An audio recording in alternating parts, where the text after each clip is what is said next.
దేవుని వాటిలో చూసినప్పుడు తెలియజేయబడుతుంది, ఒక వ్యక్తి తను ఎవరు గ్రహిస్తేనే కానీ దేవుడు తనలో పెట్టిన కార్యాలని తను గ్రహించలేడు. దేవుడు తనకి ఇచ్చే అసైన్మెంట్ని తను గ్రహించలేడు.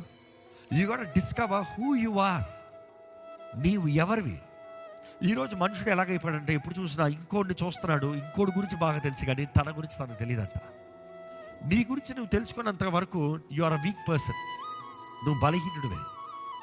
నువ్వు నాకు బలం ఉంది ఎంతనో చెప్పు, కానీ నిన్ను నువ్వు తెలుసుకున్నంత వరకు, వ్యాలిడేట్ చేసేంత వరకు you are a weak person. ఇంకో మాటలు చెప్పాలంటే నీ బలహీనతలు ఏంటి నీకు తెలవాలి. నీ బలహీనతలు ఏంటి నువ్వు తెలిసినప్పుడు you will be sensitive enough to protect it. You will be sensitive enough to have limitations. ఇదిగో నా బలహీనత ఇది, ఈ స్థలానికి నేను వెళ్ళకూడదు, నేను శోధించబడతానికి అవకాశం ఉంది. నా బలహీనత ఇది, ఈ వ్యక్తులతో నేను కలవకూడదు, అనవసరంగా గొడవ పెట్టి నేను దోషిని అవుతాను. ఈ స్థలానికి నేను వెళ్ళకూడదు, ఈ స్థలంలో నేను వెళ్తాను, నాకు శోధన అక్కడ ఉంది. I will not go there, I will not do this is my limitation. You will set limits when you know your weaknesses. నీ బలము నువ్వు ఎరుగున్నప్పుడు నువ్వు ఏం చేస్తావు? ఇది నా బలం కాబట్టి ఇది నేను ఫోకస్ చేస్తా, ఇది నేను దీని కొరకు నేను ప్రయాసపడతా, ఇది నేను జరిగిస్తా, దీని కొరకు కష్టపడతా, ఈ పని కొరకు నేను ముందుకెళ్తా, దీని మీద నా మనసు పెడతా, దీనిని నేను వాడతా.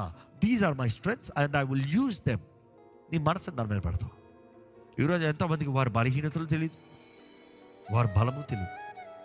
అందుకని అపవాది కొట్టిన దెబ్బే కొడుతూ ఉన్నాడు, పడిన చోటే పడుతూ ఉన్నారు. చేసిన పాపమే చేసుకుంటూ ఉన్నారు, చేసిన పొరపాట్లే చేసుకుంటూ ఉన్నారు, పడిన చోటే పడుతూ ఉన్నారు.